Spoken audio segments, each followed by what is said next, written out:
Question time, the moment of question, le temps des questions. Nous posons nos questions. Doit-on donner plus d'attention à son mari qu'à soi? Non, il faut toujours avoir l'équilibre. Hein.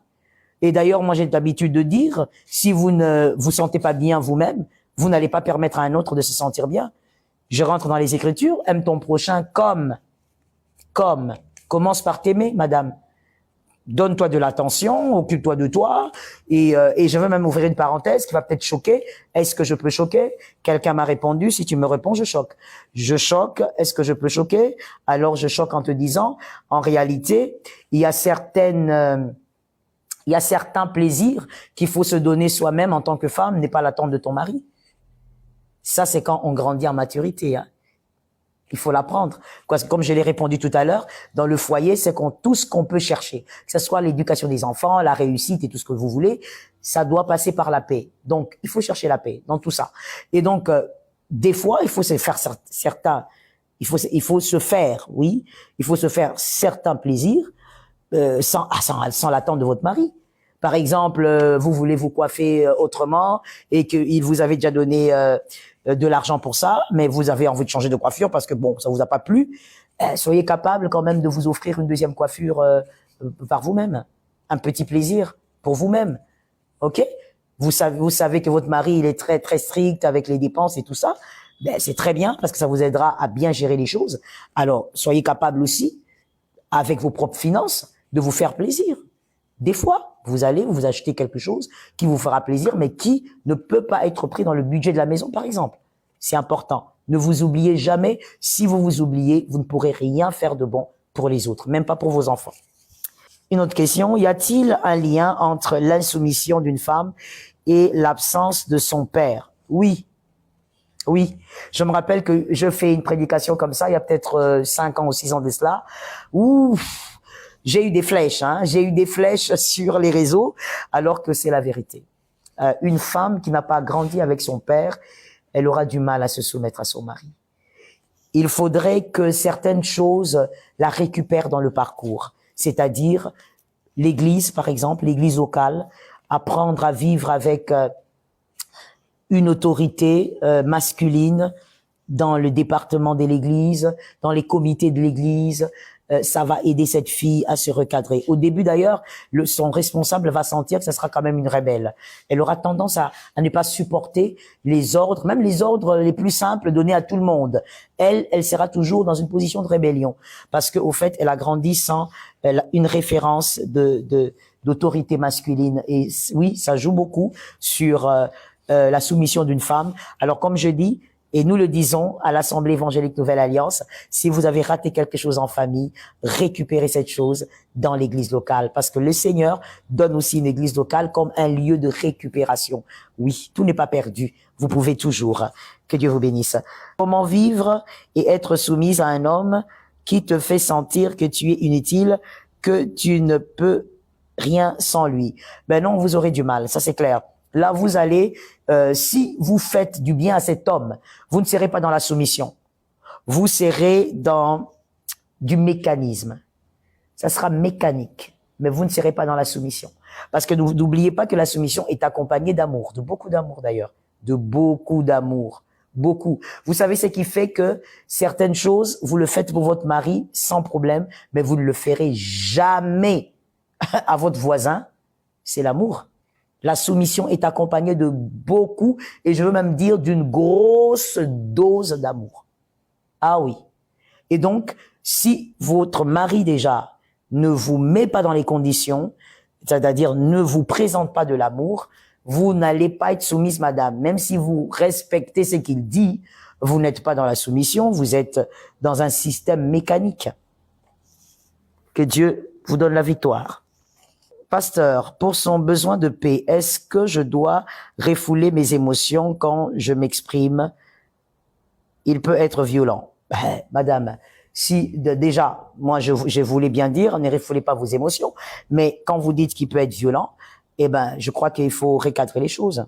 C'est-à-dire que vous ne devez pas vivre ces scènes de violence. C'est pas bien pour vous, c'est pas bien pour vos enfants. Alors c'est que vous devez faire en tant que femme, puisque vous êtes, j'allais dire, dans le foyer, vous êtes le dépôt de la sagesse. Parce que la Bible dit c'est la femme sage qui bâtit. Donc, vous êtes le dépôt de la sagesse en tant que femme dans un foyer. Donc, ce que vous devez faire, c'est éviter de présenter toute émotion qui amène à cette violence-là. Voilà, la sagesse. L'amour qui existe dans un foyer n'est pas une magie. C'est quelque chose de travaillé. Oh, ils sont toujours mignons. C'est travaillé, madame. C'est pas de la magie. Quand je dis c'est travaillé, je ne parle pas de l'hypocrisie. Je suis en train de dire, c'est quelque chose qu'on entretient. Ah ben tiens, les deux, ils arrivent à causer à 200 téléphones. C'est quelque chose qu'on a étudié, on a mis en place et on est en train de l'entretenir. Voilà. Il n'y a pas de magie. Donc c'est important de savoir qu'il est possible qu'après des années de mariage, vous avez l'impression qu'il y a un peu de froideur, c'est plus la même chose. Ben oui. C'est pas comme si, c'est pas dramatique, au fait. C'est pas dramatique. Ça veut pas dire que c'est plus l'homme de votre vie, ou c'est plus la femme de ma vie, ou le diable est entré. Mais non, c'est humain, c'est naturel. Mais voyez-vous, la maturité, la différence c'est quoi? Les enfants dans un mariage, ils vont se dire, ben voilà, il y a pas d'amour, hein. C'est plus comme avant, c'est plus comme au premier jour. Ben alors que chacun est de son côté, où on entre dans une froideur glaciale. Mais les personnes matures, mariées, qu'est-ce qu'elles se disent, ces personnes? On ressent plus la même chose, il faut leur allumer. On doit voir, comme la Bible dit, d'où on est tombé et rallumer le feu. Voilà. On ne claque pas la porte comme ça, si facilement, parce que il y a beaucoup de réalité dans le mariage. Entre autres, c'est dont vous venez de parler, le refroidissement de l'amour, qui peut pas avoir une cause méchante ou mauvaise, mais c'est simplement naturel, c'est humain. Il faut rallumer le feu. Mon mari me dit souvent que je me plains trop. Est-ce que je suis insoumise? Alors, vous vous plaignez trop. Est-ce que c'est l'insoumission? Non, trop de plaintes, c'est pas forcément l'insoumission, mais ça peut simplement être le fait de ne pas grandir avec le mariage. Quelqu'un m'a écrit, il faut grandir avec le mariage. Quelqu'un d'autre me l'a écrit aussi. Il faut grandir avec le mariage. Pas dans le mariage seulement. Avec. Il faut grandir avec le mariage. On grandit dans le mariage avec le mariage. C'est-à-dire, vous avez une année de mariage, vous avez un comportement. Le comportement de l'ignorance, le comportement de l'inconnu. Vous avez 5 ans de mariage, vous devez grandir avec le mariage. Vous ne devez plus avoir le comportement d'une fille qui vient de se marier. Vous avez 10 ans de mariage, vous grandissez avec le mariage. Vous ne fêtez pas que vos 10 ans. Fêtez aussi vos 10 ans de sagesse. Quelqu'un m'a écrit ça. Il faut fêter aussi les 10 ans de sagesse. Il faut aussi célébrer la sagesse ou les années de sagesse. Je crois que c'est ça la meilleure phrase. Il faut aussi célébrer les années de sagesse. On grandit aussi avec le mariage. C'est-à-dire le comportement que vous avez aujourd'hui à 15 ans de mariage, ça ne doit pas être que le comportement d'une fille de 5 ans. Là, madame, vous devez grandir avec le mariage. Trop de plaintes tuent la paix. Trop de plaintes tuent même l'amélioration. Quelqu'un m'a écrit ça. Trop de plaintes tuent l'amélioration. Même là où la personne pouvait s'améliorer, elle va plus s'améliorer. Je t'assure, ma sœur. Je t'assure. Même pour les enfants, c'est pareil. Dans l'éducation des enfants. Et des fois, nous les mères, on aime ça. On croit qu'en c'est en se plaignant beaucoup que l'enfant va changer. Non. Trop de plaintes tuent l'amélioration.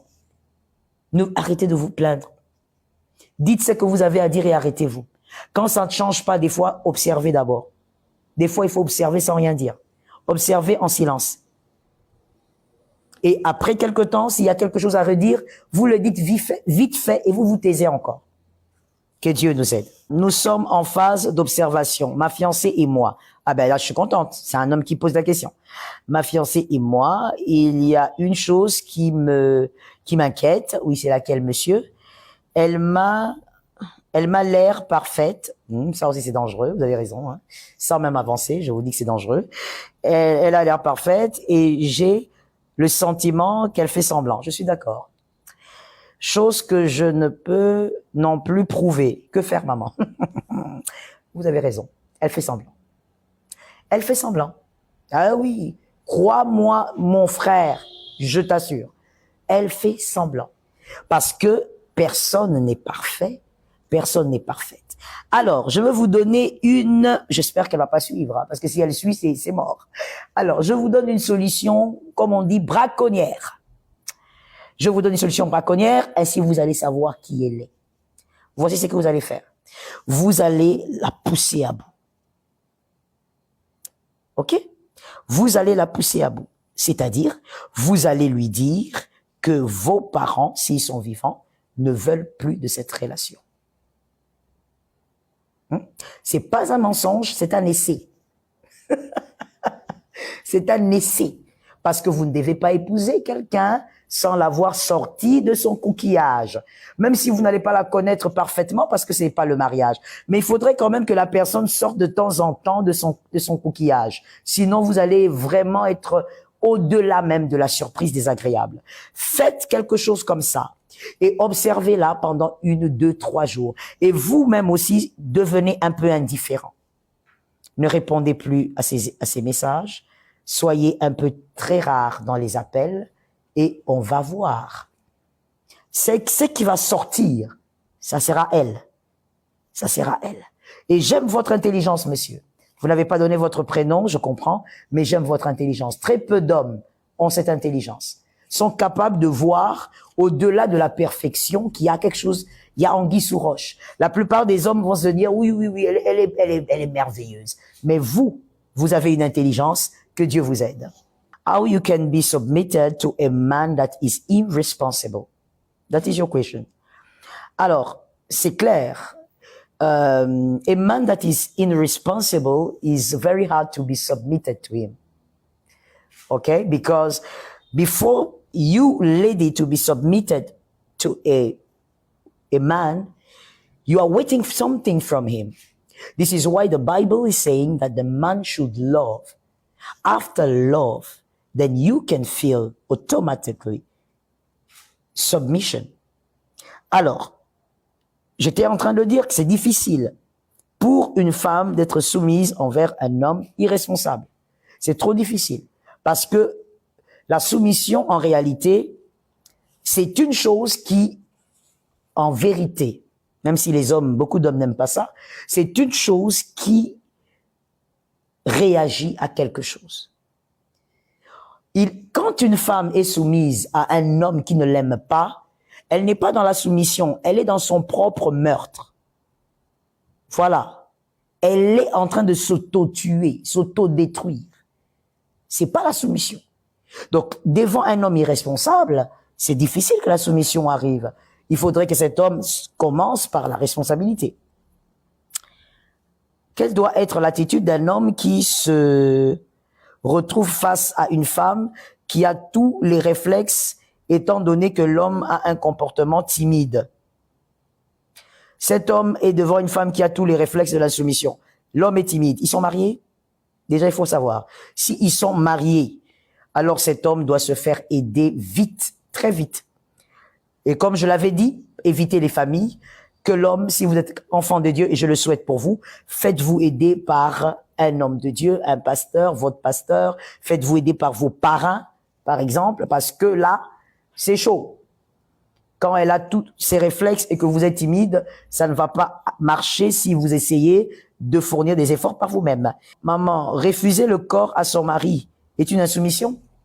Ben, selon les Écritures, oui. Le mariage n'est pas un jeu. Le mariage est difficile. Quelqu'un m'a écrit, le mariage est difficile. Le mariage est difficile. Excusez-moi, sorry, please. Permettez-moi de prendre un gorgée.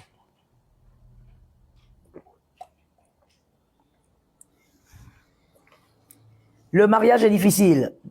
Marriage is very, very hard. Le mariage n'est pas un jeu. Oui, c'est une insoumission que de ne pas donner le corps à votre mari, à moins que ça soit d'un commun accord. C'est ce que l'apôtre Paul dit. L'apôtre Paul, il est pas facile, ce monsieur. Hein. C'est lui qui a dit des choses très compliquées. Même l'apôtre Pierre, en son temps, a dit « N'écoutez pas les enseignements de Paul » en son temps. Hein. Il a dit aux disciples « N'écoutez pas les enseignements de Paul ». C'est très compliqué. Voilà, même en son temps, on savait que c'est compliqué. Donc l'apôtre Paul dit que oui, c'est une insoumission que de refuser le corps à son mari, à moins que ce soit d'un commun accord. Donc, on est marié, on se dit, non, non, mon chéri, écoute, aujourd'hui, j'ai mal à la tête. Même si en réalité, la plupart des maux des têtes des femmes mariées, c'est un mensonge, n'est-ce pas? Ouais. La plupart des douleurs au dos, c'est le mensonge. Tu n'as pas mal au dos du tout. Seulement, tu essaies de t'échapper. Mais bon, la Bible dit, quand c'est un commun accord, on dit non, je peux pas, ok, il te comprend. Il faut se dire aussi que il est important de comprendre l'autre quand il ne va pas bien. C'est ça l'amour, n'est-ce pas? C'est se mettre à la place de l'autre. Mais même si je connais un couple où, dans leur cas, c'était le contraire. Au fait, c'est l'homme qui se plaignait à un niveau incroyable. Jusqu'à ce qu'ils sont venus me voir. L'homme qui dit, pasteur, je n'en peux plus. Ma femme, elle demande trop. Et la femme qui dit, maman, mon mari est trop faible. Il a tout le temps mal au dos, il a tout le temps mal au pancréas, il a tout le temps mal aux épaules. Vous aussi, les hommes, faites du sport. Ça va vous aider. Maman, pensez-vous que les réactions faites par la femme est liées à son parcours personnel? Est-ce qu'elle doit mettre en place, qu'est-ce qu'elle doit mettre en place pour la paix dans son foyer? Alors, voici ce que moi je dis. Évidemment que notre background joue beaucoup. C'est une évidence, n'est-ce pas? Le background joue dans notre vie, dans notre couple, d'où on vient, d'où on sort, ça joue beaucoup. D'ailleurs, je veux en profiter pour dire que la vraie pépinière de la soumission, c'est pas la parole de Dieu. La vraie pépinière de la soumission, qui apprend à une femme la soumission, c'est pas la parole de Dieu. Je sais que j'étais choqué, mais c'est ça la vérité. La vraie pépinière de la soumission, l'éducation que la femme a reçue de sa famille, d'où elle est passée, c'est là. Et donc, face à son background qui vous rattrape, il faut grandir. Moi, je pense que, et je le dis souvent, à un moment donné de la vie, même quand on n'est pas marié, à un moment donné de la vie, il faut arrêter d'être un enfant, surtout quand on n'est plus un enfant. Il faut arrêter de justifier ses mauvais actes par rapport au passé. Non, tu sais, moi, je parle mal parce que j'ai grandi, je suis orpheline. Non, tous les orphelins ne sont pas impolis. Tous les orphelines ne sont pas arrogantes. Il faut pas justifier ton mauvais caractère par ton passé. Non, à un moment donné, quand on grandit, il faut arrêter ça. Faut pas. Il faut que tu connais la vérité, tu apprends. Peut-être même à l'université, tu as aussi appris des choses, des bonnes choses. Et voilà, tu dois apprendre à faire des bonnes choses. Tu dois apprendre à couvrir tes déficits. Mais tu ne dois pas être là, justifier. Voilà, moi c'est parce que ma mère est morte à 2 ans, j'ai pas eu l'affection maternelle. Mais écoute, tu as un parcours aujourd'hui. Tu as 28 ans, tu as 34 ans aujourd'hui. Tu as un parcours. Tu peux apprendre. Tu peux profiter de l'affection de certaines femmes que tu as rencontrées dans la vie. Je ne parle pas des copines, mais je parle des figures féminines que tu as rencontrées dans la vie pour profiter de l'affection maternelle. Donc, à un moment donné de la vie, s'il vous plaît, quand vous avez grandi, la sagesse exige qu'on arrête de se cacher dans le passé pour justifier un sale caractère. Comment faire pour un homme qui a facilité de demander pardon, mais après, il refait les mêmes choses. Alors, peut-être que c'est spirituel. Peut-être que c'est spirituel qu'il refasse les mêmes choses ainsi, parce que vous avez dit que c'est quelqu'un qui demande pardon. Déjà, c'est une bonne chose. Si c'est quelqu'un qui demande pardon, c'est merveilleux, c'est magnifique, c'est une grâce, vous savez. Mais si il refait, il récidive souvent, peut-être que c'est spirituel. Mettez-vous à genoux et priez. Ne négligez pas ça. Ne mettez pas tout sur le compte de la négligence. Tu fais exprès. Des fois, le vrai adversaire n'est pas visible. 2 fois, le vrai adversaire, il est mystique, il est spirituel, il est invisible. Des fois, c'est un esprit impur.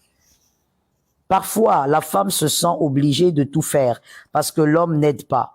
Vous ne pensez pas qu'à un moment donné, il y aura des frustrations? Forcément.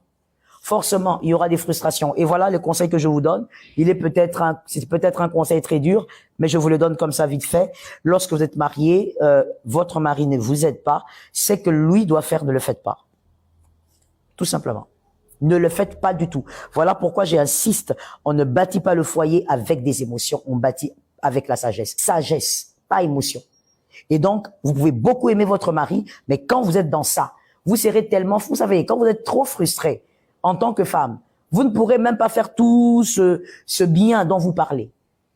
Vos enfants vont sentir votre frustration.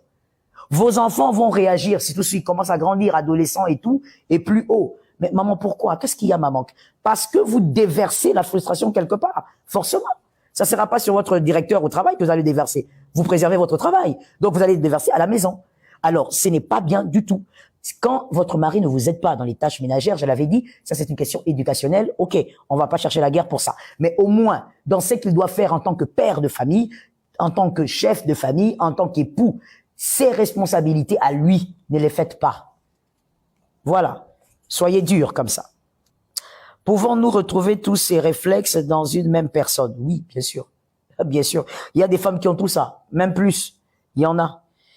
Si oui, comment doit être la position de l'homme, surtout quand l'homme est timide? Encore la timidité. Alors, la position de l'homme doit être celle de trouver de l'aide. Et je répète, pas dans la famille. Des fois, les hommes, ils vont juste là, trop près, et ils vont dans les familles. Ça pose beaucoup de problèmes. N'allez pas dans les familles. Allez voir un homme de Dieu. J'espère que vous avez votre pasteur. Ayez votre pasteur. C'est une occasion pour moi de dire à tout enfant de Dieu que c'est biblique que d'avoir un pasteur, son pasteur. Car la Bible dit, ils répondront à vos âmes. Ce sont les gardiens de vos âmes. C'est écrit. Donc, ayez un pasteur où ma femme accepte de se soumettre avec facilité, mais souvent, elle change d'attitude pendant qu'elle se soumet. C'est pas ça, une insoumission. Oh là là, mais vous savez, messieurs, ça c'est une chose naturelle, mais qu'elle doit vaincre par une nouvelle connaissance. D'accord? Il n'y a pas le feu. C'est pas comme si elle était insoumise, non. Mais seulement, elle se bat avec quelque chose. Et c'est déjà très bien, monsieur. Vous avez une femme qui se bat avec quelque chose. Parce qu'il y a des femmes qui se battent même pas. Ça veut dire, elle est insoumise, c'est tout. Elle est impolie, elle va répondre, elle va réagir, elle va rien faire. Mais elle sait que c'est dur pour elle. Voilà pourquoi elle boude, au fait. Elle sait que c'est dur pour elle, mais elle agit quand même. Donc, c'est-à-dire, elle se bat. Elle est en train de se battre, comme le commun de mortels pourrait dire, elle se bat avec ses démons.